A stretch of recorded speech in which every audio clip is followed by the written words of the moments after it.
ඇති කියලා හිතනවා. බර අඩු කරගන්න ඩයට් කරන්න පටන් ගත්තාම බත් කන්න බැරි වෙන එක ගොඩාක් දෙනෙක්ට ලොකු ප්‍රශ්නයක් වෙන්න පුළුවන්. ඉතින් මටත් ඒ ප්‍රශ්නේ ඒ විදිහටම බලපෑවා.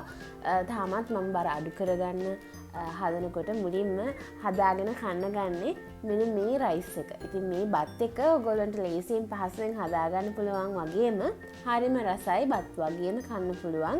අපි බලමු කොහොමද මේ බත් එක හදාගන්නේ කියලා.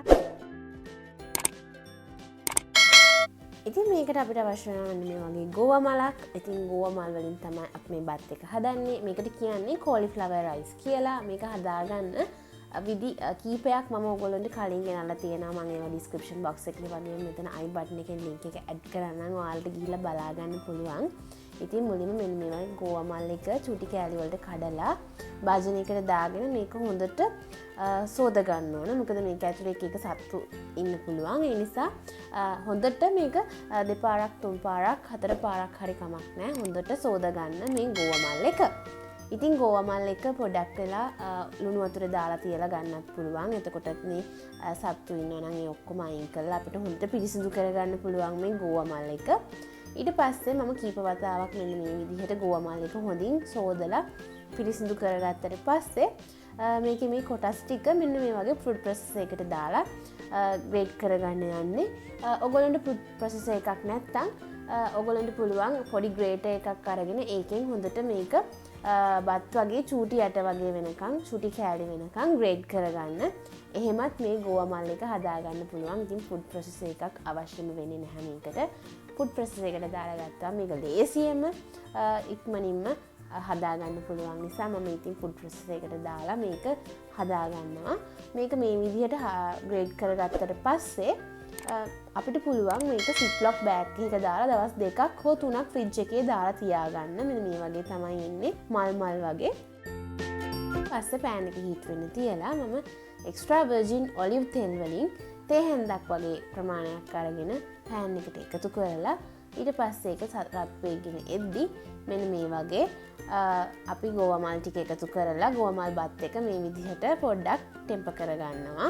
ඉතින් ගෝවා මල් බත් එකෙන් කප් එකක් ප්‍රමාණයක් ගත්තත් තියෙන්නේ කැලරීස් 25ක වගේ ගොඩාක් අඩු ප්‍රමාණයක් නිසා මේක හොඳ සබ්ස්ටිටියුට් එකක් ඕගොල්ලන්ට බත් වලට කන්න පුළුවන්. ඉතින් ඒ වගේම තමයි මේකේ අමුතු රසක් එන්නේ නැහැ. හරිම රසයි බත් වගේමයි. ඉතින් ඔයාලත් මං කියනකට හදලා බලන්න. හදලා බැලුවොත් ඔයගොල්ලෝ දිගටම මේක ආහාරයට ගනි. බත් වගේම කන්න පුළුවන් නිසා. ඉතින් මේ වෙලාවේදී ලුණු ටිකකුත් එකතු කරලා රසායන ලුණුත් එකතු කරලා චුට්ටක් කලවම් කරලා විනාඩි 2-3ක් විතර තියලා තියන්න. වතුර අවශ්‍ය නම් ඔයගොල්ලන්ට වතුර මේස හැන්දක් දෙකක් එකතු කරගන්නත් පුළුවන්. එතකොට තව ටිකක් ස්ටීම් වෙලා එනවා. ඔන්න ඊට පස්සේ අපිට පුළුවන් අපේ රයිස් එක එකතු කරගන්න ප්ලේට් එකට. ඉතින් මේක අර ඔයගොල්ලෝ පවුලේ කට්ටියත් එක්ක කෑම ගනිද්දි බර අඩු කරගන්න බත් කන්න නැතුව වෙන වෙන දේවල් කන්න ගියාම ඔයගොල්ලන්ට ඒක අමතරව පීඩනයක් වෙන්න පුළුවන්. අනිත් අය බත් කද්දී ඔයාලට බත් කන්න නැතුව ඉන්න වෙන නිසා. ඉතින් ඔයාලට පුළුවන් එහෙම ප්‍රශ්නයක් ඇති කරගන්න නැතුව පීඩනයක් නැතුව ඔයගොල්ලන්ට ඒ දවල් ආහාරයට ගන්න ව්‍යංජන ඔයගොල්ලන්ට බෙදාගෙන මේ cauliflower rice එකත් එක්ක රස බලන්න. ඉතින් මම මෙතන අද සලාද කොළ ඒ වගේම meat balls වල එකක් දාලා තියෙනවා. ඒ වගේම වට්ටක්ක තියෙනවා. ඒ වගේම තමයි කොළ තියෙනවා. මේ ටික ඔක්කොම එකතු කරගෙන තමයි අද මගේ මේ දවල් ආහාරය මම ගන්න හදන්නේ. ඉතින් අර ඒ වගේ ඔයගොල්ලන්ට පවුලේ අයත් එක්ක ඒගොල්ලෝ හදන කෑම ජාතිම රස විඳින්න පුළුවන්. ඉතින් අනිවාර්යයෙන්ම ඩයට් කරනවා නම් මේක හදලා බලන්න. ඔයගොල්ලන්ට බත් වෙනුවට බත් වගේම අනිත් අය කන ව්‍යංජනත් එක්ක ඔයගොල්ලෝගේ දවල් ආහාරය රස විඳින්න පුළුවන්. ඉතින් මේක තුන් වේලටම ගත්තත් ප්‍රශ්නයක් නැහැ. බත්ම කන කෙනෙක් නම්. ඉතින් මෙන්න මේ විදිහට තමයි අද අපි අපේ කෑම එක හදාගත්තේ. ඉතින් මේ වගේ තවත් රසවත් ඩයට් රෙසිපීස් ඔයාලා ළඟටම ගෙන්න ගන්න.